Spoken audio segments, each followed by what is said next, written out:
ദേവതാധികരണത്തിലെ 2 സൂത്രങ്ങൾ. തദുപര്യപി ബാദരായണ സംഭവാത്, ആ സൂത്രവും വിരോധ കർമ്മണീതി ചേത്ന അനേക പ്രതിപത്തേർ ദർശനാത്, ഈ 2 സൂത്രങ്ങളാണ് നമ്മൾ കണ്ടത്. ഇതിനകത്ത് കുറച്ചുകൂടെ സൂത്രങ്ങളുണ്ട്. ഒന്നുകൂടെ ഓർമ്മയിലേക്ക് കൊണ്ടുവരാൻ വേണ്ടിയിട്ട് ഈ 2 സൂത്രങ്ങളിൽ പറഞ്ഞിരിക്കുന്ന കാര്യങ്ങളൊന്ന് നോക്കിപ്പോൾ. തദുപര്യപി ബാദരായണ സംഭവാത്. അപ്പോൾ ഈ ദേവതാധികരണമായതുകൊണ്ട് ദേവതകൾക്ക് ബ്രഹ്മവിദ്യയിൽ അധികാരമുണ്ടോ, അതാണ് ചോദ്യം. തദുപര്യപി ബാദരായണ സംഭവാത്, ഈ സൂത്രം പറയുന്നത് ബ്രഹ്മവിദ്യയിൽ അധികാരം ഉണ്ട് എന്ന്.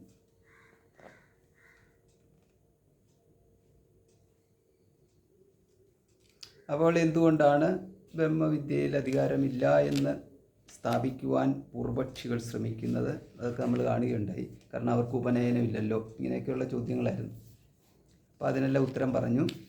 അടുത്ത സൂത്രത്തിൽ പറയുന്നത് വിരോധ കർമ്മണീതി ചേത് ന അനേക പ്രതിപത്തേർ ദർശനാത്. ഇനിയും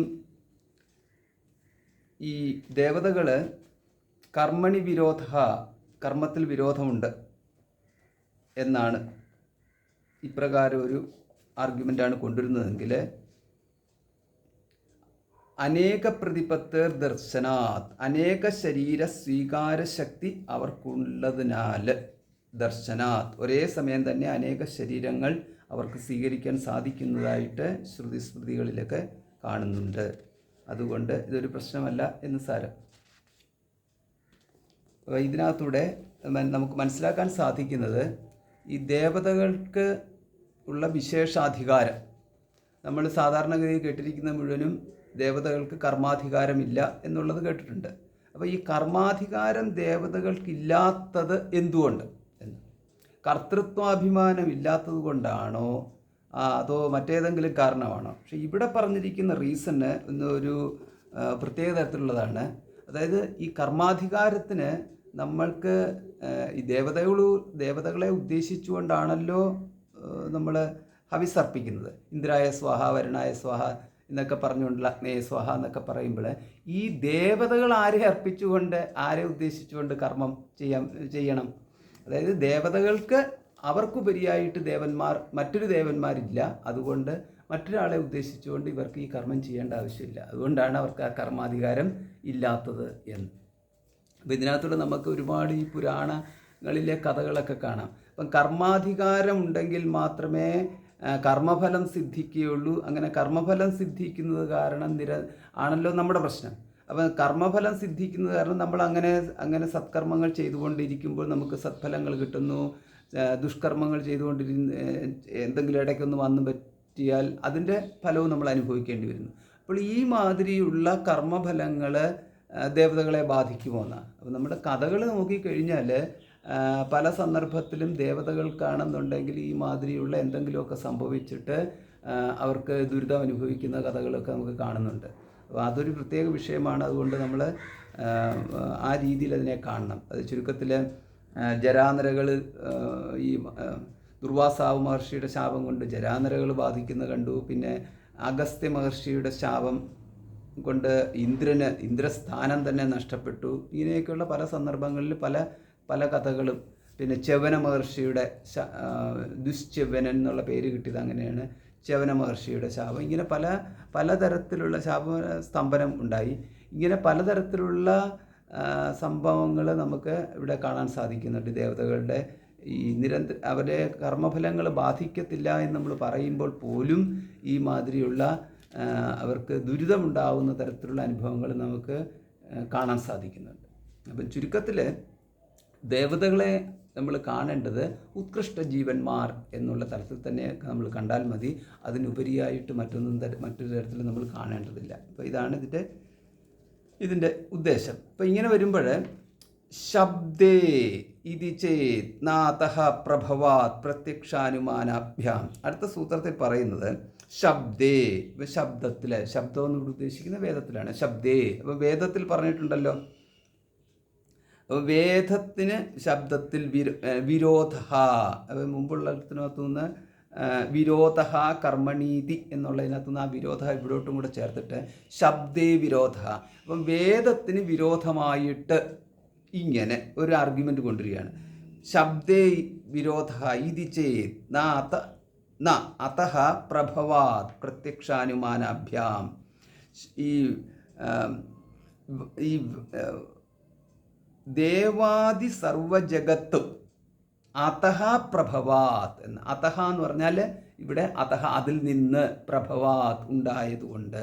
അപ്പം ഇവിടെ ഈ ശബ്ദേ എന്ന് ഉദ്ദേശിച്ചിരിക്കുന്നത് തന്നെയാണ് ഈ അതഹയുമായിട്ട് സംബന്ധപ്പെടുത്തിയിരിക്കുന്നത്. അപ്പം വേദത്തെ തന്നെയാണ് വേദത്തിൽ നിന്ന് ഉണ്ടായതിനാൽ എന്ന്. അപ്പോൾ അതഃ പ്രഭവാത് എന്നുള്ളത് വേദത്തിന് വിരോധം വരുത്തില്ലേ ഈ ദേവന്മാർക്ക് മുമ്പ് പറഞ്ഞ തരത്തിലുള്ള ഈ കർമാധികാരം കർമ്മത്തിന് വിരോധമാണ്, ഇങ്ങനെയൊക്കെയുള്ള സന്ദർഭത്തിൽ ചർച്ചകളുണ്ടായല്ലോ.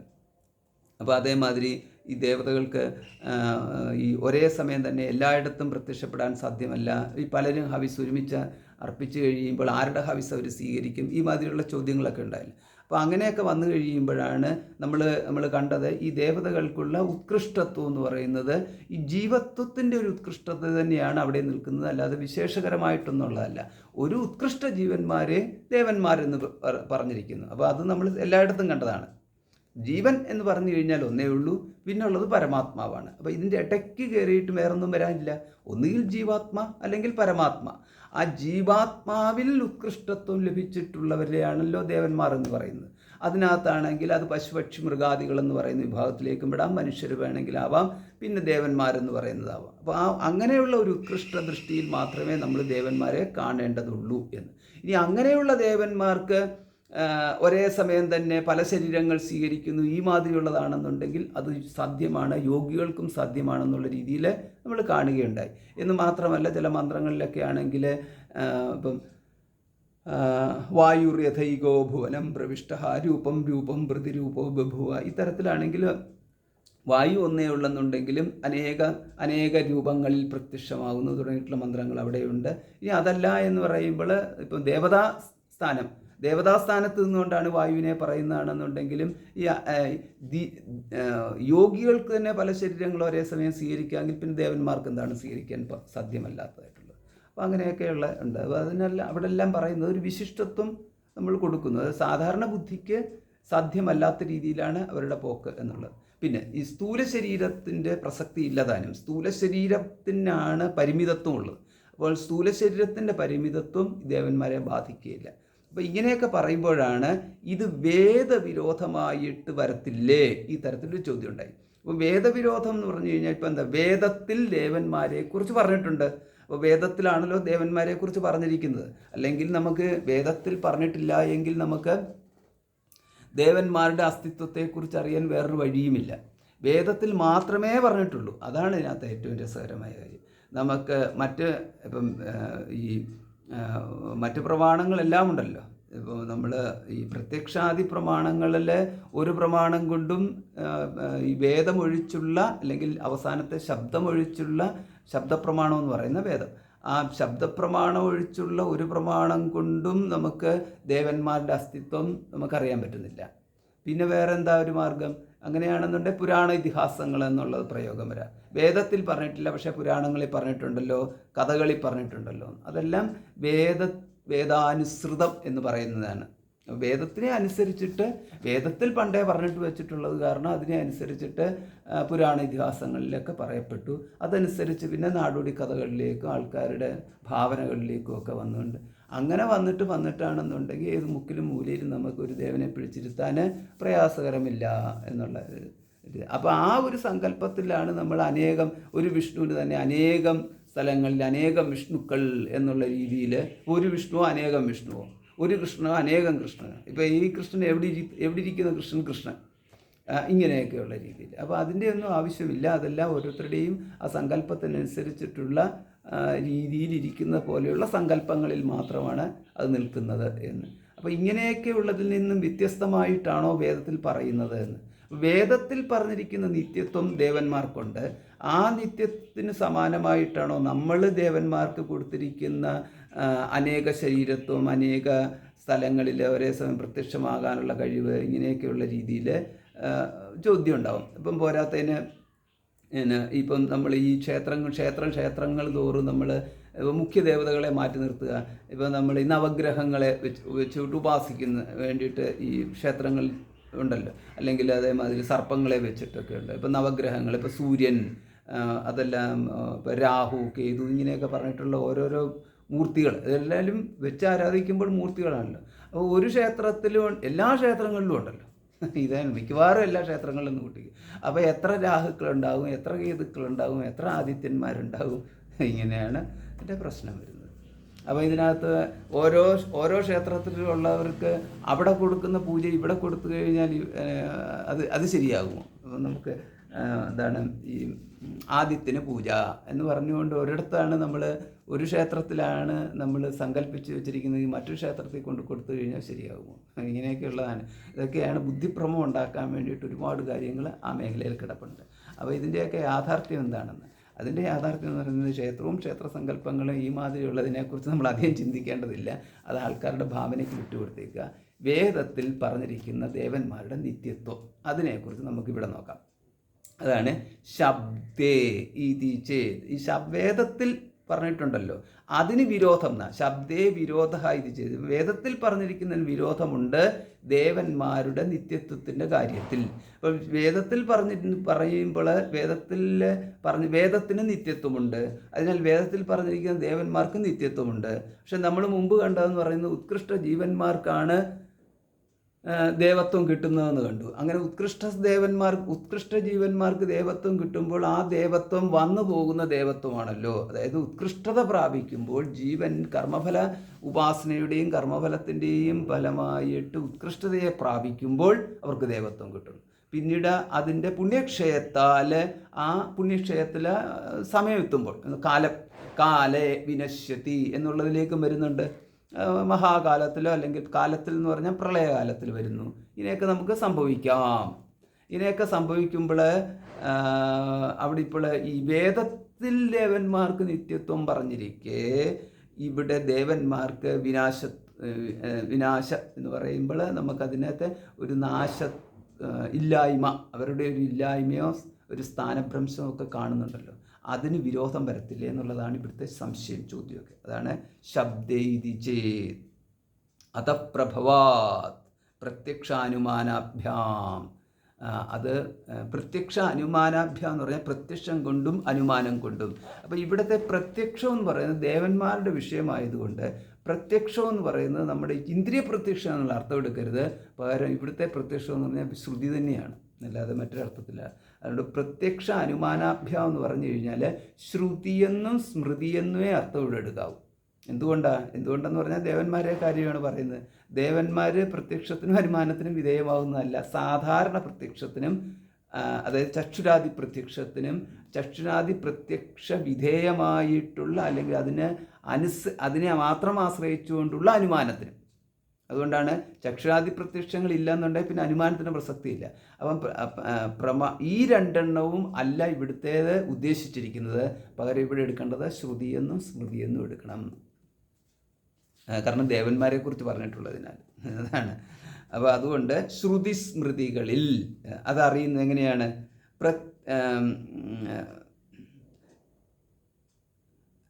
അധഃ പ്രഭവാത് എന്ന് പറഞ്ഞാൽ വേദത്തിൽ നിന്ന് തന്നെയാണ് ജഗത്തും ദേവന്മാരും ഉണ്ടായിരിക്കുന്നത് എന്ന്. അപ്പം ദേവന്മാരുണ്ടായിരിക്കുന്നത് ജഗത്തും ഉണ്ടായിരിക്കുന്നത് വേദത്തിൽ നിന്ന് തന്നെയാണ് എന്ന് ശ്രുതിയുണ്ട്.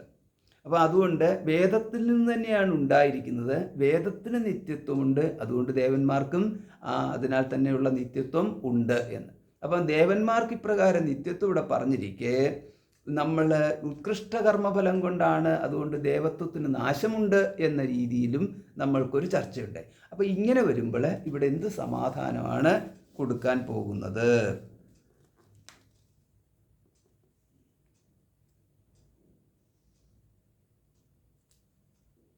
അപ്പോൾ ഇതേമാതിരി ഇനിയിപ്പം ഇത് ഇങ്ങനത്തെ ഒരു പ്രശ്നം വരുന്നുണ്ട്. അണിമാദ്യ ഐശ്വര്യയോഗത്താൽ വിഗ്രഹമുള്ള ദേവാദികൾ ഏകകാലത്തിൽ അനേക കർമ്മങ്ങളിൽ സന്നിധാനം ചെയ്തിട്ട് ഹവിസ്സിനെ ഭുജിക്കും.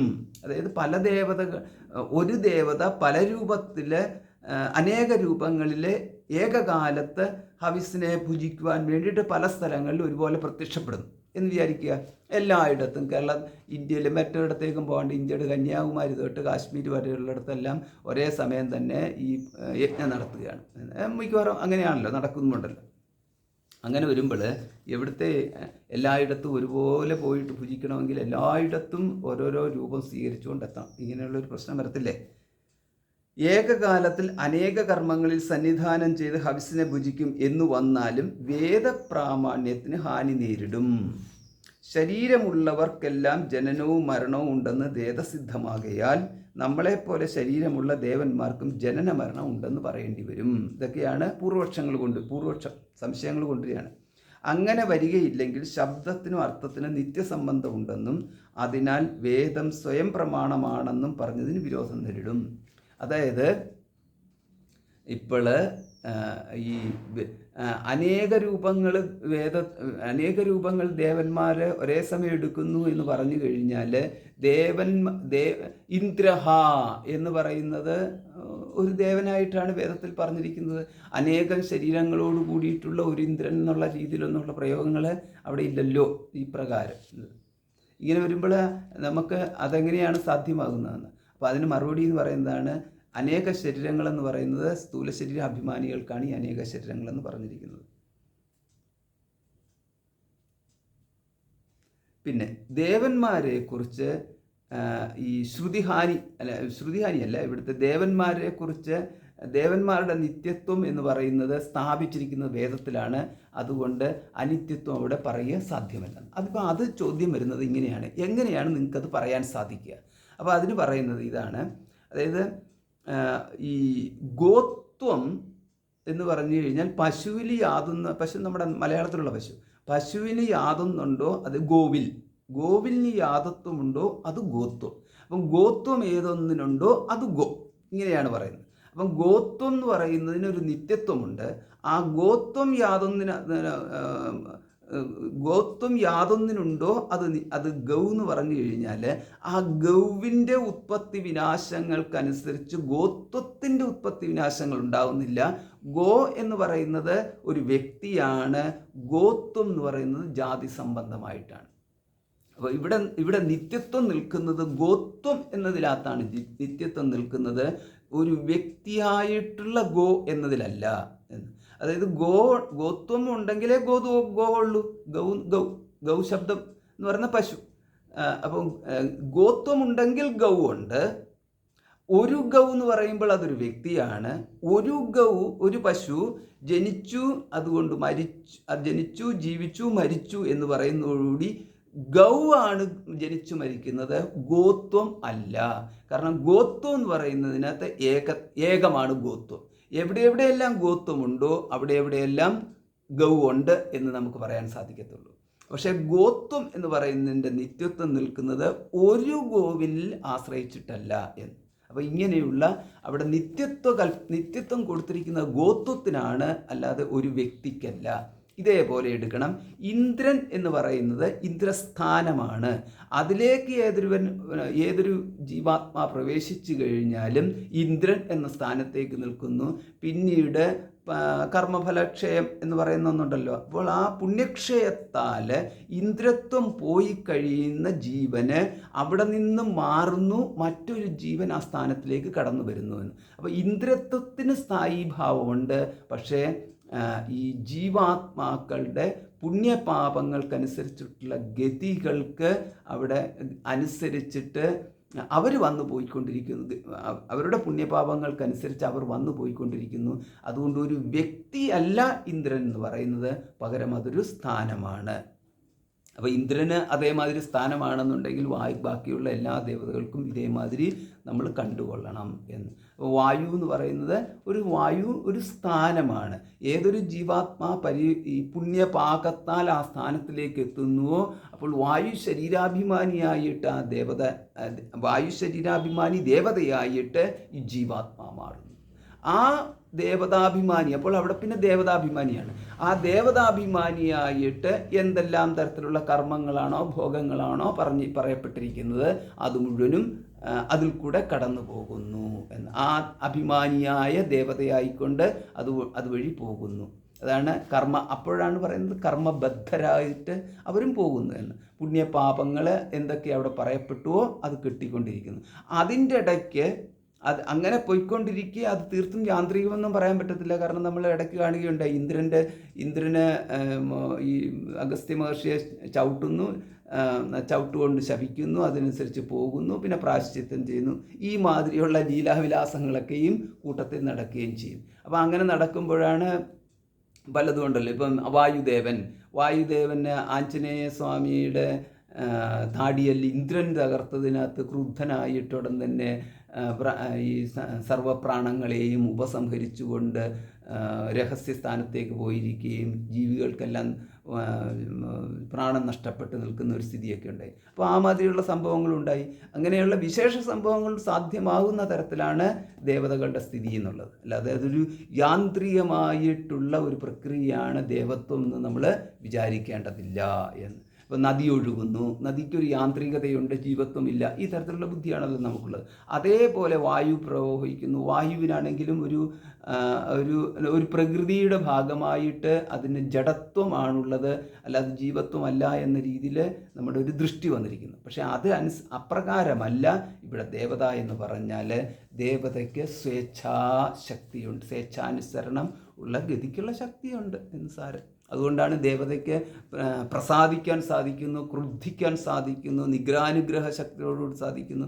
അപ്പോൾ അപ്രകാരം എല്ലാം ഉണ്ട് എന്ന്. അപ്പോൾ നമുക്ക് ഇവിടെ ദേവതകളും അതഹ പ്രഭവാത് എന്നൊരു പ്രയോഗമുണ്ടല്ലോ. അതഹ പ്രഭവാത് എന്ന് പറയുമ്പോൾ ഇവിടെ ശബ്ദേ എന്നതിന് ശേഷമാണ് ഈ അതഹ പ്രഭവാത് എന്ന് പറഞ്ഞിരിക്കുന്നത്. അപ്പോൾ വേദത്തിൽ നിന്നുണ്ടായതിനാൽ എന്ന് ഇവിടെ നമ്മൾ അർത്ഥം കാണുകയും ചെയ്തു. വേദത്തിൽ നിന്നുണ്ടായതാണ് ദേവതകൾ, ജഗത്ത് എന്നുള്ള ധ്വനി ഉള്ള അർത്ഥമാണ് നമുക്കിവിടെ കിട്ടിയിരിക്കുന്നത്. പക്ഷേ നമ്മൾ മുമ്പുള്ള സൂത്രത്തിൽ കണ്ടത് ജന്മാദ്യസ്യതഃ എന്നാണ് അവിടെ കണ്ടത്. അപ്പം ജന്മ ആദി അസ്യ ജഗതഃ ജന്മ ആദയ എന്ന്. അപ്പം ജന്മാദയ അസ്യ ജഗതഃ അപ്പോൾ ഈ ജഗത്തിൻ്റെ ജന്മം തുടങ്ങിയിട്ടുള്ളവ യതഃ എന്ന്. എന്തിൽ നിന്നാണ് എന്നുള്ളതായിരുന്നു അവിടെ എന്ന് പറയുന്നത്. അഥാതോ ബ്രഹ്മജിജ്ഞാസ, ബ്രഹ്മത്തെക്കുറിച്ച് പറയാം. അപ്പം ബ്രഹ്മത്തെക്കുറിച്ച് പറഞ്ഞപ്പോൾ ബ്രഹ്മത്തിൽ നിന്നാണ് അസ്യ ജഗതഃ ഉത്പത്തി എന്നുള്ള പ്രയോഗം വന്നത്. സ്ഥിതി അസ്മിൻ ബ്രഹ്മണി ഏവ അസ്യ ജഗതഃ സ്ഥിതി എന്നും കിട്ടി. പിന്നെന്ന് പറയുന്നത് അസ്മിൻ ബ്രഹ്മണി ഏവ ഈ ജഗത്തിൻ്റെ വിലാപനവും എന്നുള്ള, അതിൻ്റെ വിലയം പ്രാപിക്കലും എന്നുള്ളത്.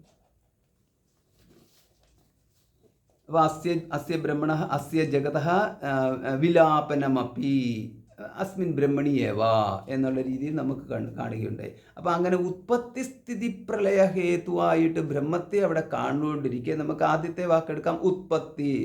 യസ്മാത് യതഃ ഭൂതാനി സംഭവന്തി, യതഃ പ്രവൃത്തിർഭൂത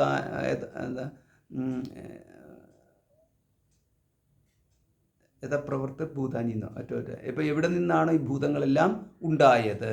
അപ്പോൾ അപ്രകാരം അതിൻ്റെ കാരണമായിട്ട് ഉപാദാന കാരണം അവിടെയുള്ളതെന്ന് പറയുന്നത് ഉപാദാന കാരണമാണ്.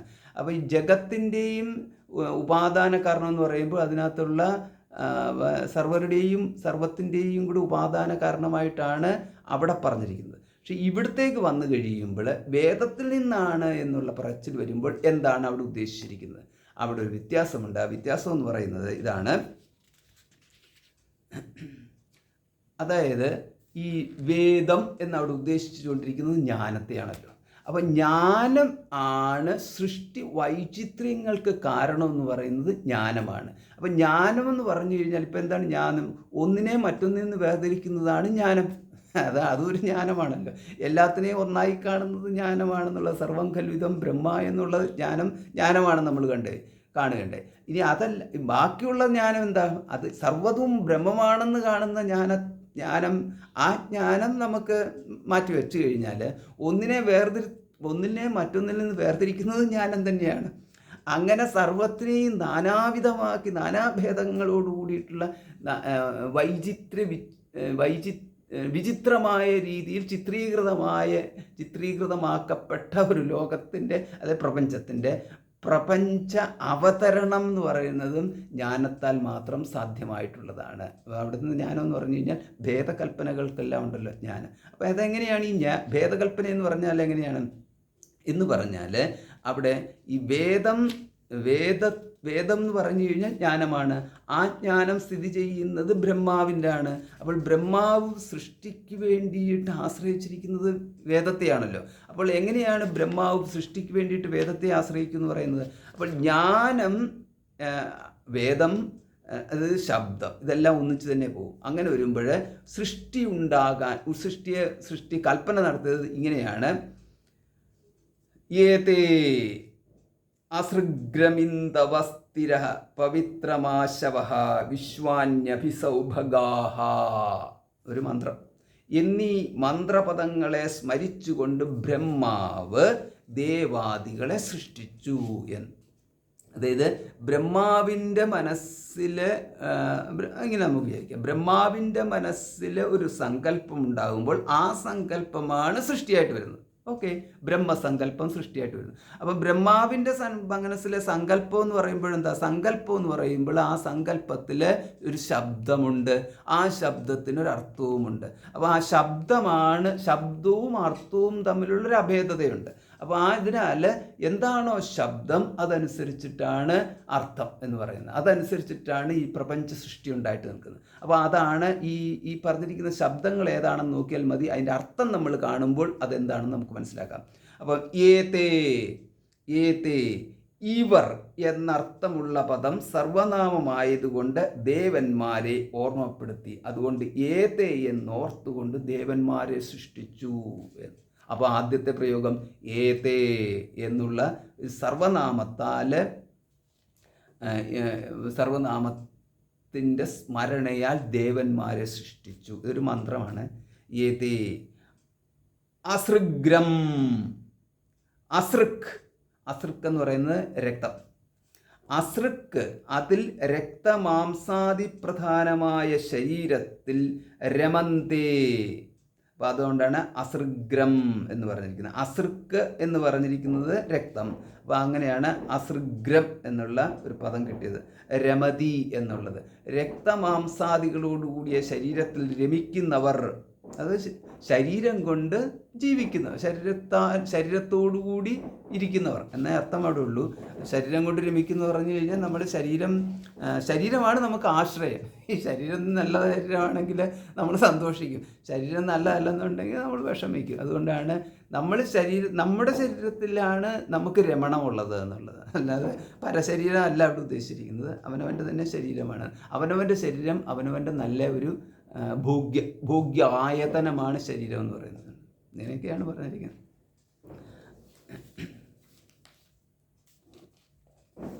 അപ്പോൾ അസൃഗ്രം, അതുകൊണ്ട് അസൃക്ക് എന്ന് പറഞ്ഞാൽ രക്തം. അപ്പോൾ രക്തമാംസാദി പ്രധാനമായ ശരീരത്തിൽ രമിക്കുന്നവർ എന്നുള്ള അർത്ഥം എന്നുള്ള പദം സ്മരിച്ചുകൊണ്ട് മനുഷ്യരെ സൃഷ്ടിച്ചു. അപ്പം ഏതേ അസൃഗ്രം, ഇതാണ് ബ്രഹ്മാവിൻ്റെ ചിന്തയാണ് ഇവിടെ ഈ മന്ത്രം പറയുന്നത്. അപ്പം ബ്രഹ്മാവിൻ്റെ ചിന്തയിൽ ആദ്യത്തെ ശബ്ദം വന്നത് ഏതേ.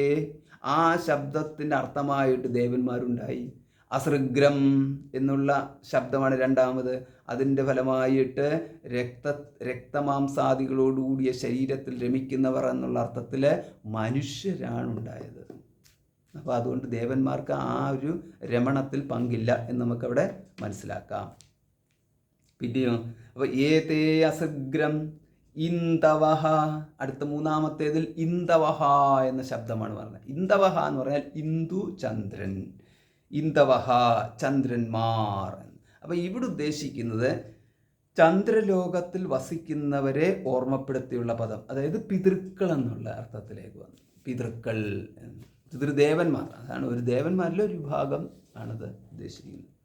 പിതൃക്കളിലേക്ക് വന്നു. അതായത് ഇവിടുത്തെ പ്രത്യേകത എന്ന് പറയുന്നത് ഇത് ഈ എന്താണ്, ഈ ഹവിസ്, സാധാരണ രീതിയിലുള്ള ദേവന്മാർക്കുള്ള ഹവിസ് സ്വീകരിക്കാൻ ഇവർക്കിവിടെ അർഹതയില്ല. അതേസമയം ഇവർക്ക് പറഞ്ഞിരിക്കുന്നത് ഈ നമ്മൾ പിതൃതർപ്പണത്തിലൂടെയൊക്കെയുള്ള ആ ഒരു രീതിയിൽ കൂടെ മാത്രമേ ഇവർക്കത് കിട്ടത്തുള്ളൂ എന്നുള്ളത്. പക്ഷേ അതുകൊണ്ട് നമ്മൾ തർപ്പണം ചെയ്തില്ലെങ്കിൽ അവർക്ക് കിട്ടത്തില്ല എന്നുള്ളതല്ല, അവർക്ക് അവിടെ ഈ ചന്ദ്രനിലുള്ള അമൃതത്തിൻ്റെ ഒരു കലയ്ക്ക് അവർ അവകാശികളാണ്. അപ്പോൾ ആ ഒരു അമൃതത്തിൻ്റെ ഒരു കലയെ സ്വീകരിച്ചുകൊണ്ട് അവരങ്ങനെ കഴിഞ്ഞു പോയിക്കൊണ്ടിരിക്കും. അങ്ങനെ എല്ലാ ദേവന്മാർക്കും എല്ലാം ഭക്ഷണമൊക്കെ ഓൾറെഡി കൽപ്പിക്കപ്പെട്ടിട്ടുണ്ട്. അതുകൊണ്ട് മനുഷ്യർ ഇവിടെ നിന്നുകൊണ്ട് കൊടുത്തില്ലെങ്കിൽ അവർ പട്ടിണിയാകും എന്ന് നമ്മൾ വിചാരിക്കേണ്ടതില്ല. അത് പണ്ട് തന്നെ ഈ സൃഷ്ടിയിലെ മനുഷ്യരെ വിശ്വസിക്കേണ്ട കാര്യമില്ല എന്നുള്ള രീതിയിൽ എല്ലാവർക്കും ഉള്ള ഭക്ഷണം കൊടുത്തു വെച്ചിട്ടുണ്ട് എന്നുള്ളത്. അസൃഗ്രം ഇന്തവഹ.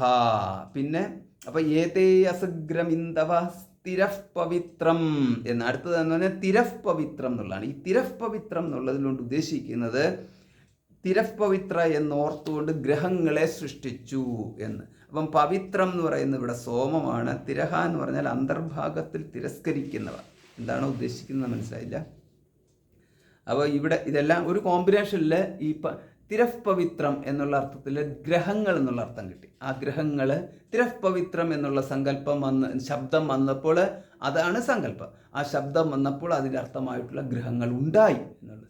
ബ്രഹ്മാവിനെ സങ്കല്പിക്കുകയും പിന്നെ സൃഷ്ടിക്കുകയും ചെയ്യുക എന്ന് പറയുന്നത് രണ്ട് കാര്യങ്ങളില്ല, ഒന്നേ ഉള്ളൂ. സങ്കല്പിച്ചാൽ അത് തന്നെയാണ് സൃഷ്ടി. അതാണ് ബ്രഹ്മസങ്കല്പം എന്ന് പറയുന്നത്. നമ്മൾ സങ്കല്പിച്ച ശേഷം സൃഷ്ടിക്കാൻ വേറെ മണി നോക്കണം. പക്ഷെ അത് വേണ്ട, ഇവിടെ ബ്രഹ്മാവിൻ്റെ സങ്കല്പം തന്നെയാണ് സൃഷ്ടി. അപ്പോൾ ബ്രഹ്മാവിൻ്റെ സങ്കല്പം എന്ന് പറയുന്നത് വേദരൂപമാണ്. അപ്പോൾ അതുകൊണ്ട് വേദമാത്തിൽ നിന്നാണ് സൃഷ്ടി ഉണ്ടായത് എന്ന്. ഇതാണ് ഇതിൻ്റെ ഗതി എന്ന് പറയുന്നത്. മറ്റേതാണെന്നുണ്ടെങ്കിൽ മറ്റേത് നമ്മൾ എന്താ കണ്ടത്, ജന്മാദ്യസ്യ തഹയിലാണെന്നുണ്ടെങ്കിൽ എല്ലാത്തിൻ്റെ സൃഷ്ടിക്കും ഹേതു ബ്രഹ്മമാണെന്ന് കണ്ടു. അപ്പം ബ്രഹ്മമാണ് എല്ലാത്തിൻ്റെയും സൃഷ്ടിക്ക് ഹേതു എന്ന് കണ്ടു കഴിഞ്ഞപ്പോൾ അവിടെ നമ്മൾ എടുക്കേണ്ടത് ഉപാദാന കാരണം എന്നുള്ള രീതിയിൽ എടുക്കണം എന്ന്. അപ്പോൾ ഇവിടെ ബാക്കി മന്ത്രത്തിൻ്റെ ഭാഗം ബാക്കി ഇതാണ്. ഏതേ അസൃഗ്രമിന്ദവസ്തിരഃ പവിത്രം ആശവഹ എന്ന്. അടുത്ത വാക്ക് ആശവഹ, ആശുക്കൾ എന്ന ശബ്ദം. അപ്പോൾ ആശുവിനെന്താ സ്തോത്രം എന്നർത്ഥം. ആശു. അപ്പോൾ ഈ ആശവഹ എന്ന ശബ്ദത്തോടുകൂടി ശ്രുതികൾ ഉണ്ടായി എന്നുള്ളതാണ്. ശ്രുതികൾ. അപ്പോൾ ഗാനരൂപമായ ഋക്കുകളെയാണ് സ്തോത്ര ശബ്ദം കാണിക്കുന്നത്. അപ്പം സാമം ഋക്കിൽ അധിവസിക്കുന്നു എന്നർത്ഥമായ ഋച്ഛദ്യൂഢം സാമ, ഋചി അധ്യൂഢം സാമ. അപ്പം ഋക്കിൽ സാമം ഇരിക്കുന്നു, ഈ തരത്തിൽ. അപ്പോൾ ഇവിടെ സ്തോത്രം ആണ്. അപ്പോൾ ആശു എന്ന് പറയുമ്പോൾ സ്തോത്രം എന്നുള്ള സാമം പ്രത്യേകിച്ചാണെങ്കിൽ സാമ സ്തുതിപരമായിട്ടുള്ളതാണ്. അപ്പം സാമ പ്രധാനമായിട്ടുള്ള സ്തോത്രം ഋക്ക് ആണ് ആശുക്കൾ എന്ന് പറയുന്നത്. അപ്പോൾ നമുക്ക് ആശുതോഷ എന്നൊക്കെയുള്ള ശബ്ദം കേട്ടിട്ടുണ്ടല്ലോ. അപ്പോൾ ആ സ്തുതിയിൽ സന്തോഷിച്ചിരിക്കുന്നവൻ ശിവൻ എന്നുള്ള അർത്ഥം കിട്ടും. അപ്പോൾ അങ്ങനെ പവിത്രമാശവഹ. പിന്നെ വിശ്വാനി, വിശ്വങ്ങൾ എന്ന്. അപ്പോൾ ഇവിടുത്തെ വിശ്വാനി എന്ന് പറയുന്നത് ഇപ്പോൾ ഇവിടെ പറഞ്ഞിരിക്കുന്നത് സ്തുതികളെക്കുറിച്ച്, സ്തോത്രങ്ങളെക്കുറിച്ച്, വേദത്തിൻ്റെ കാര്യമാണ് പറഞ്ഞിരിക്കുന്നത്. അതുകൊണ്ട് ഇവിടുത്തെ വിശ്വാനി എന്ന് പറഞ്ഞിരിക്കുന്നത് ശസ്ത്രങ്ങളെയാണ് ഉദ്ദേശിച്ചിരിക്കുന്നത്.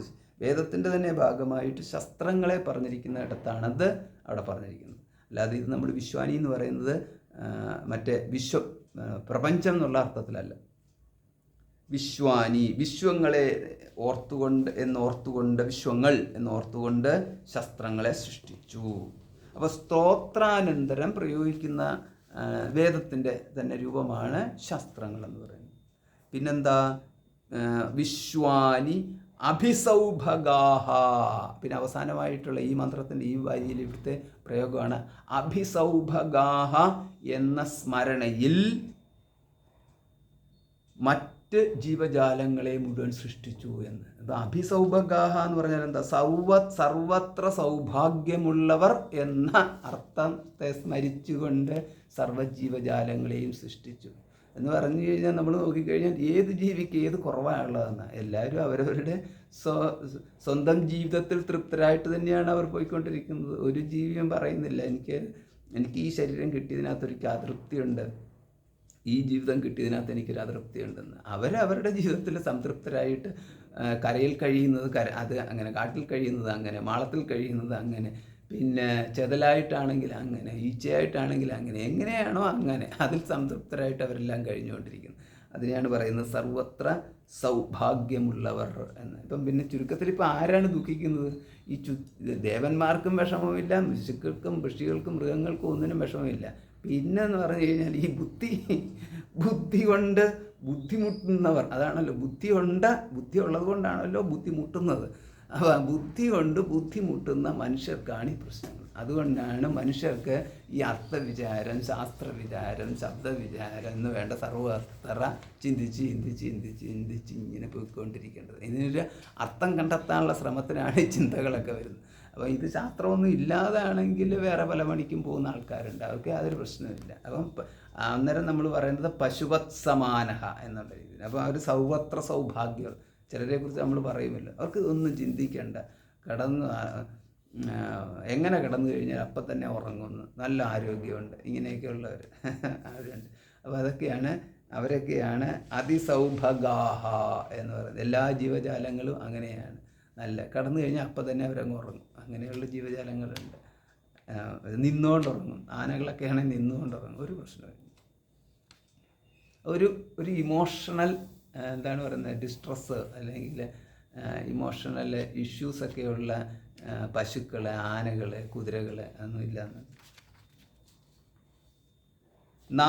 നാമരൂപം ച ഭൂതാനാം കർമ്മണാം ച പ്രവർത്തനം വേദശബ്ദേഭ്യേവാദൗ നിർമ്മമേ ച മഹേശ്വര.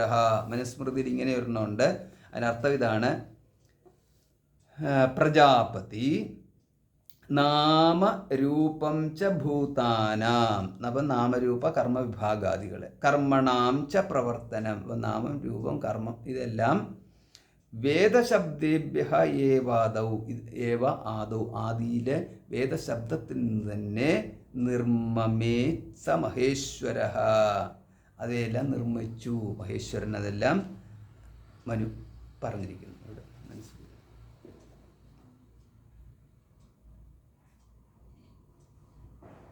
അപ്പം ഈ രീതിയിൽ നമുക്കവിടെ കാണാം. അതായത് ഈ ഒരു ശബ്ദം ഉച്ചരിക്കുന്നു, ഒരു സൃഷ്ടി ഉണ്ടാകുന്നു. അപ്പോൾ ശബ്ദം വേദമാണ്, അതിനാൽ വേദത്താൽ എന്നുള്ള പ്രയോഗം ഉണ്ടായി. ബ്രഹ്മാവിൻ്റെ മുഖത്തു നിന്ന് എന്താണ് ഉദ്ഭവിച്ചത്, അതാണ് വേദം എന്ന് പറയുന്നത്. അപ്പോൾ ഇവിടെ നമുക്ക് തൈത്തിരീയ ബ്രാഹ്മണത്തിലാണെങ്കിൽ ഇങ്ങനെ ഒരു പ്രയോഗമുണ്ട്: സൃഷ്ടികർത്താവ് ഭൂഹു എന്ന് ഉച്ചരിച്ചുകൊണ്ട് ഭൂമിയെ സൃഷ്ടിച്ചു. തൈത്തിരീയ ബ്രാഹ്മണം 2:2-4:2 ഇത്യാദി ശ്രുതിവാക്യങ്ങൾ ബ്രഹ്മദേവൻ മനസ്സിലുദിച്ച ഭൂതാദി വാചകങ്ങളിൽ നിന്ന് ഭൂതാദി ലോകങ്ങളെ സൃഷ്ടിച്ചു എന്ന് ബോധിപ്പിക്കും. അപ്പോൾ ഇവിടെ ഇപ്പം ഉദ്ദേശിക്കുന്നത് ഇത്രയേ ഉള്ളൂ. അതായത് ഈ സൃഷ്ടി എന്ന് പറയുന്നത് ജ്ഞാനരഹിതമായിട്ടുള്ള ഒന്നല്ല, ജ്ഞാനത്തോടുകൂടി തന്നെയാണ് സൃഷ്ടി ഉണ്ടായിരിക്കുന്നത്. അപ്പോൾ ഈ ജ്ഞാനത്തോടുകൂടി സൃഷ്ടി ഉള്ളപ്പോൾ എന്ന് പറയുന്നതാണ് നമുക്ക് യസ് സർവജ്ഞ സർവവിത്ത് യസ്യ ജ്ഞാനമയം തപഹ, ഇങ്ങനെയൊക്കെയുള്ള പ്രയോഗങ്ങളുണ്ടല്ലോ. അതുകൊണ്ട് ജ്ഞാനരഹിതമാണ് സൃഷ്ടി എന്നുള്ളതല്ല, ജ്ഞാനത്തോടുകൂടി തന്നെയാണ്. അപ്പോൾ ജ്ഞാനത്തോടുകൂടി തന്നെയാകുമ്പോൾ ജ്ഞാനം എവിടെയാണ് സ്ഥിതി ചെയ്യുന്നത്? ജ്ഞാനം വേദമാണ്. അപ്പം വേദത്തോടുകൂടി തന്നെ സൃഷ്ടി എന്ന് പറയുന്നുള്ളൂ. വേദത്തോടുകൂടി സൃഷ്ടി എന്ന് പറയുമ്പോൾ സൃഷ്ടി വേറെ വേദം വേറെ എന്ന് വേർതിരിക്കേണ്ട. വേദമാണ് നാമത്തെ നൽകിയത് വേദം, നാമം നിൽക്കുന്നത് വേദത്തിലാണ്. പിന്നെ അതിൻ്റെ അർത്ഥമായിട്ടുള്ളതാണ് നമുക്ക് ബാക്കി എന്ന് പറയുന്നത്, അത് നിൽക്കുന്നത് വേദത്തിൽ തന്നെയാണ്. അതുകൊണ്ട് വേദത്തിലാണ് അല്ലെങ്കിൽ വേദത്താലാണ് എന്നുള്ള വേദം നിൽക്കുന്നത് ബ്രഹ്മ മനസ്സിലാണ്, ബ്രഹ്മാവിൻ്റെ മനസ്സിലാണ്. അതുകൊണ്ട് ആ മനസ്സിൽ നിന്നാണ് സൃഷ്ടി ഉണ്ടായത് എന്ന് പറയുന്നത്. അപ്പോൾ സങ്കല്പത്തിൽ നിന്നുണ്ടായെന്ന് പറയുന്നതും ബ്രഹ്മാവിൻ്റെ സങ്കല്പത്തിൽ നിന്നുണ്ടായെന്ന് പറയുന്നതും വേദത്തിൽ നിന്നുണ്ടായെന്ന് പറയുന്നതും രണ്ടും ഒരേ അർത്ഥം തന്നെയാണ്. അപ്പോൾ ഇതിൻ്റെ ഭാഗമായിട്ട് പാണിനിയുടെ സ്ഫോടവാദം, പിന്നെ നൈയായികന്മാർ, ബാക്കിയുള്ള ആൾക്കാരൊക്കെ ആണെന്നുണ്ടെങ്കിൽ ശബ്ദവും അർത്ഥവും എവിടെയാണ് നിൽക്കുന്നത്, ധ്വനി എവിടെയാണ് നിൽക്കുന്നത് എന്നൊക്കെയുള്ള രീതിയിൽ ഒരുപാട് ചർച്ചകൾ നടക്കുന്നുണ്ട്. അതേപോലെ തന്നെ മീമാംസകന്മാരാണെന്നുണ്ടെങ്കിൽ അവരുടെ വർണ്ണങ്ങൾ എന്ന് പറയുന്നത് വർണ്ണസ്വരഹ എന്നൊക്കെ പറഞ്ഞുകൊണ്ട് വർണ്ണവും സ്വരവും തമ്മിലുള്ള ചർച്ചകളൊക്കെ അവരവിടെ നടത്തുന്നുണ്ട്. അർത്ഥം നിൽക്കുന്നത് ശബ്ദത്തിലാണോ നിൽക്കുന്നത്, വർണ്ണത്തിലാണോ നിൽക്കുന്നത്, വർണ്ണ സംബന്ധങ്ങളിലാണോ നിൽക്കുന്നത്. ഇത് ഇപ്പം നമ്മൾ പറയുന്നത് ഗൗ എന്നൊരു ശബ്ദം പറഞ്ഞു എന്ന് പറയും. അപ്പോൾ ഈ ഗൗ എന്ന് പറഞ്ഞു കഴിഞ്ഞാൽ അതിനകത്ത് ഗൗഹു, അതല്ല എന്നുണ്ടെങ്കിൽ നമ്മളിപ്പം വേണമെങ്കിൽ ഖടഹ എന്ന് പറഞ്ഞു. ഇപ്പം ഖടഹ എന്ന് പറയുന്നതിനകത്ത് ഖ, ട, പിന്നെ വിസർഗം ഇങ്ങനെയുണ്ടല്ലോ. ഖ തന്നെയാണെന്നുണ്ടെങ്കിൽ ഖകാരം, പിന്നെ അകാരം, പിന്നെ ഖടഹ, ടകാരം, പിന്നെ അകാരം, പിന്നെ വിസർഗം. അപ്പോൾ ഇത്രയും വർണ്ണങ്ങളുണ്ടല്ലോ. അപ്പോൾ ഇതിനകത്ത് ഓരോന്നും ഒരു വർണ്ണം ഉണ്ടല്ലോ. അപ്പോൾ ഈ വർണ്ണത്തിൽ ഓരോ വർണ്ണത്തിലും ഖടഹ എന്ന് പറഞ്ഞു കഴിഞ്ഞാൽ ഖടം നമുക്കറിയാം ഒരു കുടമാണ്. ആ കുടം എന്ന് പറയുന്നത് ഓരോ വർണ്ണത്തിൽ നിൽക്കുന്നുവോ, വർണ്ണ സമൂഹത്തിൽ നിൽക്കുന്നുവോ. ഇപ്പം വർണ്ണ സമൂഹം എന്ന് പറഞ്ഞാൽ ഖടഹ എന്ന് പറഞ്ഞിരിക്കുന്നതിനകത്തുള്ള ഖകാരം, അകാരം, ടകാരം, അകാരം, വിസർഗം ഇതെല്ലാം കൂടി ഇട്ടതിന് ശേഷം ഞാൻ പറയുകയാണ് ഈ വർണ്ണ സമൂഹത്തിൽ ഞാൻ ഇങ്ങനെയാണ് പറയുന്നത്. ഖ ടഹ എന്നുള്ളതിന് പകരം ട ഖഹ എന്ന് ഞാൻ തിരിച്ചിട്ടു. അങ്ങനെ തിരിച്ചിട്ട ശേഷം അപ്പോഴും അത് വർണ്ണ സമൂഹമാണല്ലോ. അപ്പം എന്തായിരുന്നു ടക്കഹ എന്ന് പറഞ്ഞു കഴിഞ്ഞാൽ ഈ കുടം തന്നെയുള്ള അർത്ഥം കിട്ടണോ? അങ്ങനെ കിട്ടത്തില്ല. അപ്പോൾ അതിനൊരു നിയമമുണ്ട്. ആ നിയമം പല കാര്യങ്ങളും ഉണ്ട് എന്ന സാധനം. പിന്നെ അതിൻ്റെ കൂട്ടത്തിലാണെന്നുണ്ടെങ്കിൽ അതിൻ്റെ ഉച്ചാരണത്തിന് വേണ്ടിയിട്ടുള്ള സ്വരഭേദങ്ങളും കൊടുത്തിട്ടുണ്ട്. അപ്പോൾ ഇങ്ങനെയൊക്കെയുള്ള പല കാര്യങ്ങളുണ്ട്. അപ്പോൾ അതിനകത്ത് കോംപ്ലിക്കേഷൻ ഉണ്ട്, അല്ലാതെ അത്ര സിമ്പിളായിട്ടുള്ള ഒന്നല്ല. അപ്പം വർണ്ണസമൂഹം നമ്മൾ പറയുന്നു, വർണ്ണസമൂഹം കൊണ്ടൊരു ശബ്ദം ഉണ്ടാവുന്നു എന്നും ആ ശബ്ദത്തിലാണ് അർത്ഥം നിൽക്കുന്നതെന്നും ആ അർത്ഥം പ്രതിനിധാനം ചെയ്യുന്ന വസ്തുവാണ് ദൃശ്യമായിട്ട് നിൽക്കുന്നത് എന്നും. അപ്പം ദൃശ്യമായിട്ട് നിൽക്കുന്ന വസ്തു അന്ധഃകരണത്തിൽ വൃത്തിയായിട്ട് നിൽക്കുന്നുവെന്നും, അപ്പോൾ ആ അന്ധഃകരണത്തിൽ വൃത്തിയായിട്ട് നിൽക്കുന്ന പ്രത്യയമായിട്ട് നിൽക്കുന്ന വസ്തുവിന് അനുയോജ്യമായ ഒരു പദം എന്ന രീതിയിൽ അതും അന്ധഃകരണത്തിൽ തന്നെ നിൽക്കുന്നു.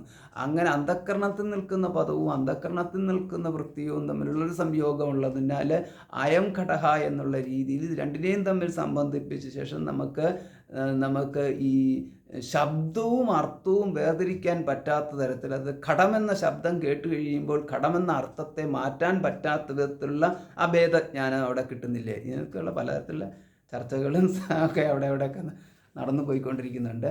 പക്ഷേ ഇതിനകത്ത് ഉദ്ദേശിക്കുന്ന ഇത്രയേ ഉള്ളൂ, ജ്ഞാനം ഉണ്ടെങ്കിൽ മാത്രമേ സൃഷ്ടി സാധ്യമാവത്തുള്ളൂ. അത് നമുക്കിതിനകത്തുനിന്ന് വളരെ വ്യക്തമായിട്ടുണ്ടാകും. ജ്ഞാനം എന്ന് പറയുന്നത് വേദവുമാണ്. അങ്ങനെയാകുമ്പോൾ വേദത്തിൽ നിന്നാണ് സൃഷ്ടി ഉണ്ടായത് എന്ന് പറഞ്ഞാൽ അത് തെറ്റില്ല. അതുകൊണ്ട് മുമ്പ് പറഞ്ഞ സൂത്രം ഉണ്ടല്ലോ, സൂത്രത്തിന് വേണ്ടിയിട്ട്, സൂത്രത്തെ വ്യാഖ്യാനിക്കുന്നതിന് വേണ്ടിയിട്ടാണ് ഈ കാര്യങ്ങളൊക്കെ പറഞ്ഞത്. അപ്പോൾ അങ്ങനെ വരുമ്പോൾ ശബ്ദേ ഇതി ചേത് അതഃ പ്രഭവാത് എന്ന് പറഞ്ഞാൽ അതുകൊണ്ട് തെറ്റില്ല എന്ന്. അപ്പോൾ ഇവിടുത്തെ സംശയം എന്തായിരുന്നു? സംശയം ജന്മാദ്യസ്യതഃ എന്ന് പറയുമ്പോൾ ബ്രഹ്മത്തിൽ നിന്നാണ് സൃഷ്ടി ഉണ്ടായെന്ന് പറയുന്നു. അതഃ പ്രഭവാത്ത് എന്ന് പറയുമ്പോൾ വേദത്തിൽ നിന്നാണ് സൃഷ്ടി ഉണ്ടായെന്ന് പറയുന്നത്. രണ്ടിലേതെങ്കിലും ഒന്ന് ഉറപ്പിക്കുമോ ചോദിച്ചു കഴിഞ്ഞപ്പോൾ രണ്ടും ശരിയാണ് എന്നാണ് ഇവിടെ സ്ഥാപിച്ചെടുത്തത്.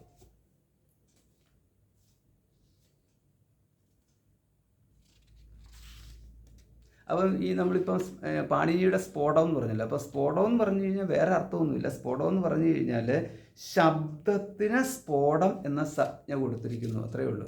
പാണിനിയിലെ ശബ്ദത്തിന് സ്ഫോടം എന്നർത്ഥം കൊടുത്തിരിക്കുന്നു. അപ്പോൾ സ്ഫോടവാദം എന്ന് പറഞ്ഞു കഴിഞ്ഞാൽ ശബ്ദമാണ്, ശബ്ദത്തിന് കൊടുത്തിരിക്കുന്ന മറ്റൊരു പേരാണ് സ്ഫോടം. നല്ലത് നമ്മൾ വിസ്ഫോടനം എന്നുള്ള അർത്ഥമൊന്നും കൊടുക്കണ്ട. അപ്പോൾ ഇത് ഈ ധ്വനിവാദം, വർണ്ണവാദം, ഇങ്ങനെയൊക്കെയുള്ള ഒരുപാട് സ്ഫോടവാദം, ഇങ്ങനെയൊക്കെയുള്ള പല വാദങ്ങളുമൊക്കെ ഒരുപാട് ചർച്ചകളൊക്കെ പണ്ട് നടത്തിയിട്ടുണ്ട്. ഇപ്പോഴും ആൾക്കാരൊന്ന് ചർച്ച ചെയ്യുന്നുണ്ട്. മനസ്സിലാക്കാൻ ഇച്ചിരി ബുദ്ധിമുട്ടുള്ള വിഷയങ്ങളാണ്. കാരണം മനസ്സിലാക്കാൻ എന്ന് പറഞ്ഞാൽ ആർക്ക് ഇത് ഒന്നും അറിയാത്തവർക്ക് മനസ്സിലാക്കാൻ ഇച്ചിരി ബുദ്ധിമുട്ടുള്ള വിഷയങ്ങളാണ്. അതുകൊണ്ട്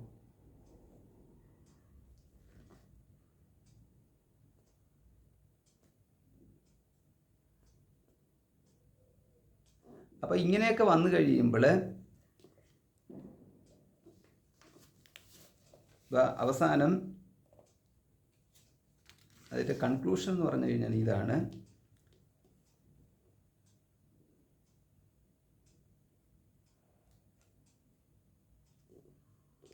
നിത്യങ്ങളായ ശബ്ദങ്ങളിൽ നിന്ന് തന്നെ ദേവാദികളുടെ ഉദ്ഭവം എന്ന്.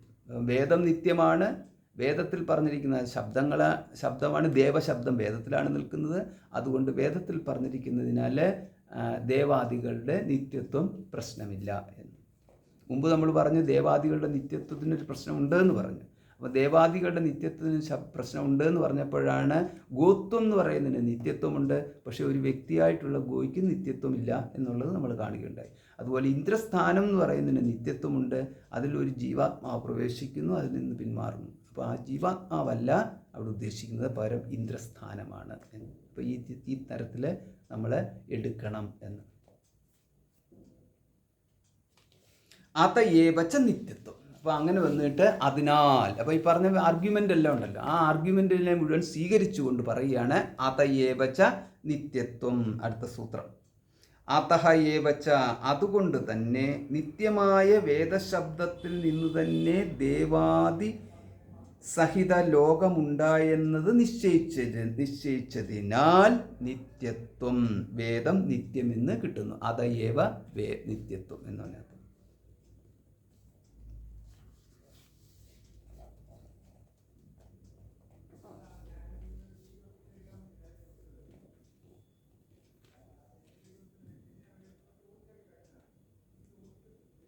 അപ്പോൾ ഇതിങ്ങനെയാണ് അതിൻ്റെ ഈ സൂത്രത്തിൻ്റെ അർത്ഥം ഇങ്ങനെയാണ് പറഞ്ഞിരിക്കുന്നത്: നിശ്ചിതാകൃതിയോടുകൂടിയ ദേവാദികൾ അടങ്ങിയിരിക്കുന്ന ലോകത്തിൻ്റെ ഉത്പത്തി വേദത്തിൽ നിന്നാകയാൽ. അപ്പം നിശ്ചിത ആകൃതിയോടുകൂടിയ ദേവാദികൾ, അപ്പോൾ നിശ്ചിത ആകൃതിയോടുകൂടിയ ദേവാദികൾ എന്ന് പറയുന്നത് ഈ ആകൃതി കൽപ്പന ഉണ്ടെങ്കിൽ അത് വേദത്തിലാണുള്ളത്. അപ്പോൾ വേദത്തിൽ പറഞ്ഞിരിക്കുന്ന കൽപ്പനയാണ് ഇവിടെ ഉദ്ദേശിച്ചിരിക്കുന്നത്, അത്രയേ ഉള്ളൂ. നിശ്ചിതാകൃതിയോടുകൂടിയ ദേവാദികൾ അടങ്ങിയിരിക്കുന്ന ലോകത്തിൻ്റെ ഉത്പത്തി എന്ന്. അപ്പോൾ അതാണ് ഉത്പത്തി വേദത്തിൽ നിന്നാകയാൽ വേദം നിത്യമാണെന്ന് ധരിക്കണം. അതിനെ ബോധിപ്പിക്കുന്ന മന്ത്രവർണ്ണമുണ്ട്. ഏതാണ്? പുണ്യകർമ്മ പരിപാകത്താൽ വേദലാഭത്തിനർഹരായ ഋഷികളിൽ പ്രവേശിച്ചിരിക്കുന്ന വേദവാക്യങ്ങളെ യാജ്ഞികന്മാർ അറിഞ്ഞു എന്ന്. അപ്പോൾ യജ്ഞേന വാച പദവി. ഇപ്പോൾ അതായത് ഈ കാര്യങ്ങളൊക്കെ എങ്ങനെയാണ് നമുക്ക് മനസ്സിലാക്കാൻ സാധിക്കുന്നത്? ഇതാണ് വേദത്തിൽ ഉണ്ട് എന്നുള്ളത് നമ്മൾക്ക് ഇതെങ്ങനെ കിട്ടി? ഇങ്ങനെയുള്ളൊരു ചോദ്യം ഉണ്ടല്ലോ. അപ്പോൾ ആ ചോദ്യത്തിൽ ദേവന്മാർ സ്വയമേവ ഞങ്ങൾ വേദത്തിലുള്ളവരാണെന്ന് വന്ന് പറഞ്ഞു. അപ്പോൾ അത് ബ്രഹ്മാവ് തന്നെയാണെന്നുണ്ടെങ്കിൽ ഇതിന് വേദം ഇത് എങ്ങനെയാണ് മനുഷ്യർക്ക് കൊടുത്തത്? ഈ മാതിരിയുള്ള രീതിയിലുള്ള സംശയങ്ങളുണ്ടല്ലോ. അപ്പോൾ അതിനുള്ള മറുപടി ഇവിടെയാണ് പറയുന്നത്: യുഗാന്തേ അന്തർഹിതാൻ വേദാൻ സേതിഹാസാൻ മഹർഷേഹ ലേഭിരേ തപസാ പൂർവം അനുജ്ഞാത സ്വയംഭുവ. അപ്പോൾ അത് ചുമ്മാതൊന്നും അല്ല ഇത് കിട്ടുന്നത്. അപ്പോൾ ഋഷിമാർ തപസ് ചെയ്തു എന്ന്. അപ്പം അതുകൊണ്ടാണ് പുതിയതായിട്ടുള്ള പുതിയ വേദങ്ങളൊന്നും ആർക്കും കിട്ടുന്നില്ലല്ലോ. അപ്പം വേദമന്ത്രങ്ങൾ ഇല്ലാഞ്ഞിട്ടല്ല കിട്ടാത്തത്. വേദമന്ത്രങ്ങൾ കിട്ടാൻ യോഗ്യമായ രീതിയിൽ തപസ്സനുഷ്ഠിച്ചുകൊണ്ട് ഋഷിത്വം നേടുവന്ന ആൾക്കാർ ഇപ്പോഴില്ല. അപ്പോൾ ഋഷിത്വം നേടുക എന്ന് പറഞ്ഞു കഴിഞ്ഞാൽ അങ്ങനെ ഋഷിമാരാകുക എന്ന് പറയുമ്പോഴും അതിനൊരു ദേവന്മാരുടെ സ്ഥാനം പോലെയാണ് ഋഷിയുടെ സ്ഥാനവും എന്നുള്ളത്. അപ്പോൾ അങ്ങനെ ആ കാലഘട്ടങ്ങളിൽ ആ ഋഷി ഉണ്ടാവത്തുള്ളൂ, അല്ലാതെ കാലം മാറിയിട്ടൊരു ഋഷി ഉണ്ടാവത്തില്ല. ഏത് കാലത്താണോ ഋഷിക്ക് ഈ ലോകത്ത് സ്ഥാനമുള്ളത് ആ കാലത്ത് ഋഷി ഉണ്ടാവും. അതിനുശേഷം ആ ഋഷി അപ്രത്യക്ഷമാകുന്നു. ദേവന്മാർക്ക് ഏത് കാലത്താണോ അവർക്ക് ആവിർഭാവം പറഞ്ഞിരിക്കുന്നത് ആ കാലത്ത് ദേവന്മാർ ആവിർഭവിക്കുന്നു. അതിനുശേഷം ദേവന്മാർക്ക് ഇടയ്ക്കിടയ്ക്ക് ആവിർഭാവങ്ങളൊന്നുമില്ല, അവർക്ക് സ്ഥായി ഭാവത്തിൽ അങ്ങനെ നിൽക്കുന്നു. ഋഷിമാരുടെ കാര്യത്തിലും അങ്ങനെ തന്നെയാണ്. അപ്പോൾ അതുകൊണ്ട് ഇങ്ങനെ എടുക്കണം: യുഗാന്തേ. അപ്പോൾ യുഗാവസാനത്തിൽ മറഞ്ഞവയും ഇതിഹാസ സഹിതങ്ങളുമായ വേദങ്ങളെ ബ്രഹ്മദേവൻ്റെ അനുഗ്രഹം ലഭിച്ച മഹർഷിമാർ തപശക്തി കൊണ്ടറിഞ്ഞു എന്നാണ് സ്മൃത്യർത്ഥം എന്ന്. അപ്പോൾ ഇന്നത്തെ കാലത്ത് എന്തുകൊണ്ടാണ് ഇത്രയേറെ നമ്മൾ ഒരുപാട് ആൾക്കാരെ മഹാത്മാക്കളെന്നും സിദ്ധന്മാരെന്നും ഒക്കെ പറയുന്നുണ്ടല്ലോ. പക്ഷേ ഇത് കലികാലമാണ് നമ്മൾ മനസ്സിലാക്കണം. അപ്പോൾ ഇവിടെയൊക്കെ തപസ് ചെയ്യുന്നു എന്ന് പറഞ്ഞു കഴിഞ്ഞാൽ, ഒന്നാമത് ദേഹത്തിന് അധികം തപസ്സിനെ ഒന്നും താങ്ങാനുള്ള ശേഷിയുള്ള ദേഹങ്ങളൊന്നും ഇല്ല ഉള്ളത് പറഞ്ഞു കഴിഞ്ഞാൽ. ഇന്നത്തെ കാലത്ത് ഒരു 3 ദിവസം വെള്ളം കുടിക്കാതെ ഇരുന്ന് കഴിഞ്ഞാൽ തളർന്നു പോകുന്ന ദേഹമാണ്. ഭക്ഷണം കഴിക്കാതിരുന്ന് കഴിഞ്ഞാൽ തളർന്നു പോകുന്ന ദേഹമാണ്. ആരെങ്കിലുമൊക്കെ കുറച്ച് നാളൊക്കെ എന്തെങ്കിലുമൊക്കെ കൊണ്ട് കുറച്ചുകൂടെയൊക്കെ ഉന്തിയും തള്ളി നീട്ടുമെന്നുള്ളതായതുകൊണ്ട് മനോബലം എന്ന് പറയുന്നതില്ല, കായബലം എന്ന് പറയുന്നതില്ല, മന്ത്രബലം എന്ന് പറയുന്നതില്ല, തപോബലമില്ല, ദേവബലമില്ല, പിന്നെന്താ, പിന്നെ ഏത് ബലമാണ് ഉള്ളതെന്നാണ്. അതുകൊണ്ടാണ് കലികാലത്തിലെന്ന് പറഞ്ഞു കഴിഞ്ഞാൽ നമുക്ക് ഹരേർ നാമൈവ കേവലം എന്ന് പറഞ്ഞതിൻ്റെ കാരണം അതാണ്. ഈ ഹരിനാമം എന്നുള്ളതല്ലാണ്ട് മറ്റൊന്നും നമുക്ക് ഉള്ളത് പറഞ്ഞു കഴിഞ്ഞാൽ മറ്റൊന്നും നമുക്ക് സാധ്യമല്ല. നമുക്ക് തീർത്ഥസ്ഥലങ്ങളിൽ ചെന്ന് കഴിഞ്ഞ് കഴിഞ്ഞാൽ തീർത്ഥസ്ഥലങ്ങൾ മുഴുവനും ഇപ്പോഴെന്ന് പറയുന്നത് എല്ലാം പൊല്യൂട്ടഡായിട്ട് മാറിക്കഴിഞ്ഞു. ഈച്ചകളെ കൊണ്ട് അടുക്കാൻ പറ്റാത്ത തരത്തിലാണ്. ഓടകളെല്ലാം കെട്ടി എല്ലാം വെള്ളം ഒഴുകി പോകാത്ത തരത്തിലുള്ള അതാണ്. ഇപ്പം ക്ഷേത്രങ്ങൾക്കുള്ളിലോട്ട് പോയി കഴിഞ്ഞു കഴിഞ്ഞാൽ അവിടെ എന്ന് പറഞ്ഞു കഴിഞ്ഞാൽ നല്ല എന്താണ് കഴുകി വെള്ളം ഒഴിച്ച് കഴുകി അവിടെ മുഴുവനും ചെടിയാക്കി വെച്ചിരിക്കുന്നതാണ്. പുറത്തോട്ട് ഇറങ്ങി കഴിഞ്ഞ് കഴിഞ്ഞാൽ അടുത്ത പൈപ്പ് നോക്കി കാല് കഴുകേണ്ട തരത്തിലുള്ള വൃത്തികേടുകളാണ്. ഞാൻ പറഞ്ഞത് ഇവിടുത്തെ കാര്യമല്ല പറഞ്ഞിരിക്കുന്നത്, ഇവിടുത്തെ ക്ഷേത്രങ്ങളുടെ കാര്യമല്ല പറഞ്ഞിരിക്കുന്നത്. എവിടെയെങ്കിലുമൊക്കെ അങ്ങനെ ഉണ്ടെങ്കിൽ അതിൻ്റെ കാര്യമാണ് പറയുന്നത്. അപ്പോൾ ചിലയിടത്ത് ചെന്ന് കഴിഞ്ഞ് കഴിഞ്ഞാൽ ഈച്ചകളങ്ങനെ പൊത്തിഞ്ഞ് നിൽക്കുകയാണ് സർവത്ര സ്ഥലത്ത് പോകുന്ന വഴിക്കാണെന്നുണ്ടെങ്കിൽ. ഇതേമാതിരി പിന്നെ ഈ ആൾക്കാർ വലിച്ചെറിഞ്ഞ കച്ചവടങ്ങളാണെങ്കിൽ അങ്ങനെ തന്നെ. അതിൻ്റെ ഇടയ്ക്കാണെങ്കിൽ ഈ തെരുവുകൾ മുഴുവൻ തെരുവുകൾ, അതായത് തീർത്ഥസ്ഥാനങ്ങളാണെന്ന് പറഞ്ഞിട്ട് കാര്യമില്ല. അപ്പുറവും ഇപ്പുറവും നിന്നുകൊണ്ട് റോഡ് സൈഡിൽ നിന്നുകൊണ്ട് ഭക്ഷണങ്ങൾ വിൽക്കാൻ കൊടുക്കുന്ന വെക്കാൻ വെച്ചിരിക്കുന്ന കടകളും വാങ്ങിച്ചു തിന്നുന്ന ആൾക്കാരും തിന്നിട്ട് അവിടെ തന്നെ മിച്ചം ഇട്ടിട്ട് പോകുന്ന ആൾക്കാരും അതിൻ്റെ എല്ലാം കൂടെ എന്ന് പറയുന്ന റോഡ് മുഴുവൻ വൃത്തികേടായിട്ടുണ്ട്. അതിൻ്റെ ഇടയ്ക്കാണെന്നുണ്ടെങ്കിൽ ഉള്ള ചാപ്പും ചവറും ചാണകവും എല്ലാം കൊണ്ട് നിറഞ്ഞിടക്കുന്ന വൃത്തികേടുകൾ.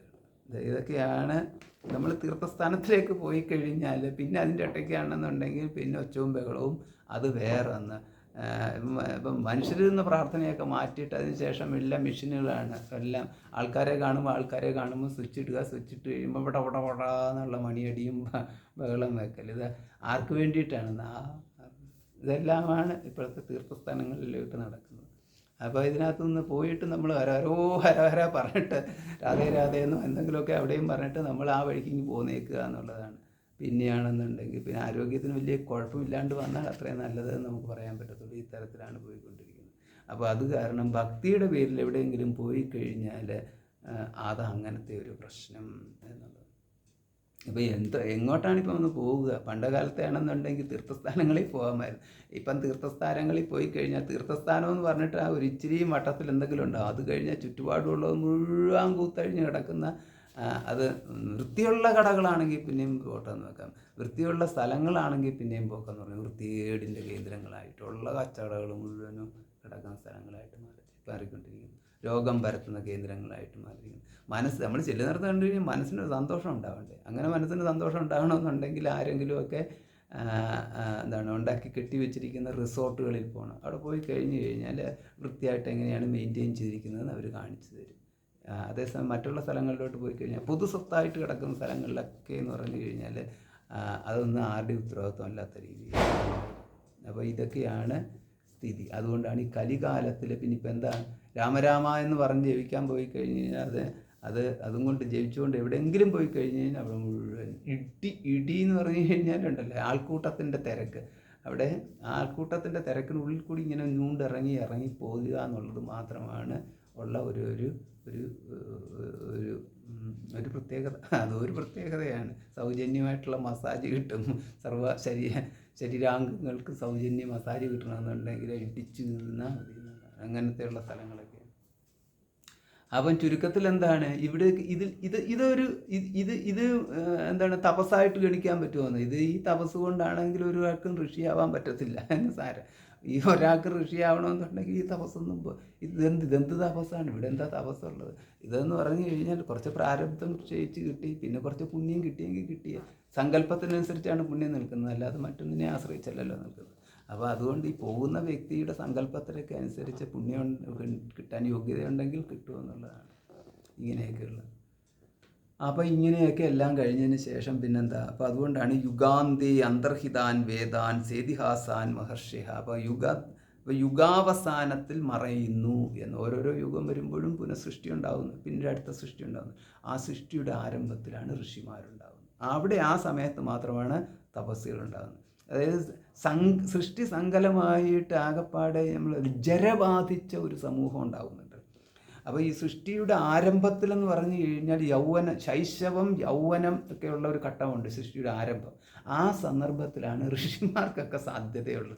ആ സന്ദർഭത്തിലാണ് ശുദ്ധമാനസരായിട്ടുള്ളവരും ശുദ്ധഹൃദയന്മാരും ശുദ്ധശരീരികളും ശുദ്ധ തപസ്സികൾ ശുദ്ധഭോഗങ്ങൾ എന്നൊക്കെ പറഞ്ഞിട്ടുണ്ടാകുന്നത്. പിന്നീട് എന്ന് പറഞ്ഞു കഴിഞ്ഞാൽ ഈ ജരബാധിച്ച ഒരു സമൂഹമായിട്ട് മാറിക്കൊണ്ടിരിക്കുന്ന ഒരു ഘട്ടം എത്തിക്കഴിയുമ്പോഴത്തേക്ക് അങ്ങനെ പോയി വരുമ്പോഴത്തേക്ക് ആണ് പിന്നുള്ളതെല്ലാം മന്ത്രബലമില്ല, പിന്നെന്താ മന്ത്രവുമില്ല തന്ത്രവുമില്ല ഒന്നുമില്ല, കുതന്ത്രം മാത്രം ഉണ്ടാവുന്ന ഒരു ഘട്ടം വരും. പിന്നെ ഇവിടെ നിൽക്കാൻ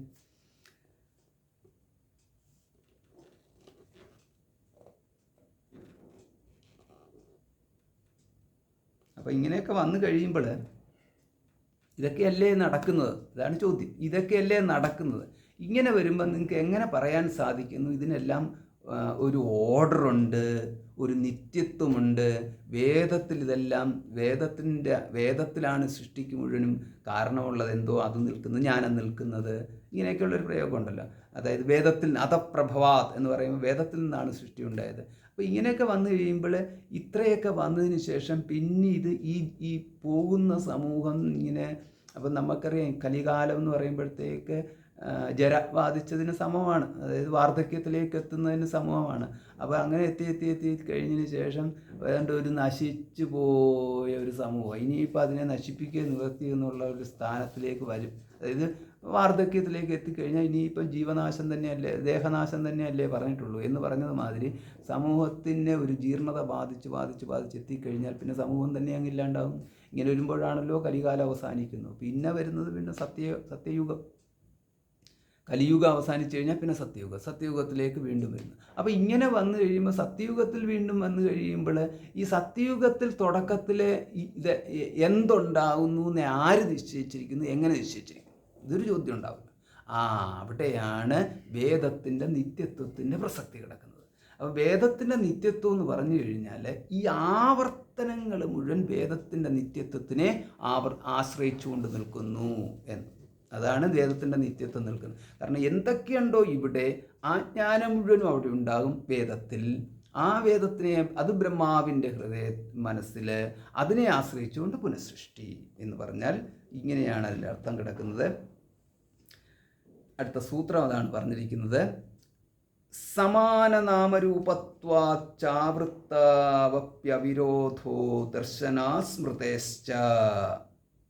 രണ്ടാമതൊരു സൃഷ്ടിയിലും സമാന നാമരൂപത്വാച്ച, പ്രളയത്തിന് മുമ്പുണ്ടായിരുന്നതിന് തുല്യമായ നാമരൂപങ്ങൾ കാണപ്പെടുന്നതിനാൽ, അടുത്ത സൃഷ്ടിയിലും ഇതേപോലെ കാണപ്പെടുന്നതിനാൽ അവിരോധ, ശബ്ദസംബന്ധമായ വിരോധം ഉണ്ടാകുകയില്ല. അതുകൊണ്ട് ശബ്ദസംബന്ധമായ വിരോധം ഉണ്ടാകുകയില്ല എന്ന് പറഞ്ഞാൽ നാശം എന്ന് പറഞ്ഞല്ലോ. ഈ ദേവന്മാർക്ക് നാശം എന്ന് പറയുന്നതൊക്കെ ഉള്ള ആരോപണങ്ങളൊക്കെ ഉണ്ടായല്ലോ. അങ്ങനെയൊന്നും പറയേണ്ട കാര്യമില്ല എന്ന്. അതുകൊണ്ട് ഇപ്രകാരം ശ്രുതിക്കും സ്മൃതിക്കും ഇവിടെ യാതൊരു വിധത്തിലുള്ള ദോഷവും സംഭവിക്കത്തില്ല. കാരണം ഇപ്പോഴുള്ളതിലെല്ലാം അത് അങ്ങനെ തന്നെ ജ്ഞാനമായിട്ട് പഴയ അടുത്ത സൃഷ്ടിയിലേക്ക് മാറുന്നു എന്നുള്ളത്. അതായത് എന്ന് പറഞ്ഞു കഴിഞ്ഞാൽ എന്താ, അതിനിപ്പോൾ വ്യാഖ്യാനം വരുന്നുണ്ട്. അതായത് ഇപ്പം നമുക്ക് ഈ പഞ്ചേന്ദ്രിയങ്ങളും പഞ്ചവിഷയങ്ങളുമാണുള്ളത്. അടുത്ത സൃഷ്ടിയിലും പഞ്ചേന്ദ്രിയങ്ങളും പഞ്ചവിഷയങ്ങളുമായിട്ട് തന്നെ പുനഃസൃഷ്ടി ഉണ്ടാകും. ആ തരത്തിൽ അതിനെ വ്യാഖ്യാനിച്ചിരിക്കും. ഓം പൂർണ്ണമതഃ പൂർണ്ണമിദം പൂർണ്ണാത് പൂർണ്ണമുദച്യതേ പൂർണ്ണസ്യ പൂർണ്ണമാദായ പൂർണ്ണമേവാവശിഷ്യതേ. ഓം ശാന്തി ശാന്തി ശാന്തി. ഹരി ഓം. ശ്രീ ഗുരുഭ്യോ നമഃ. ഹരി ഓം.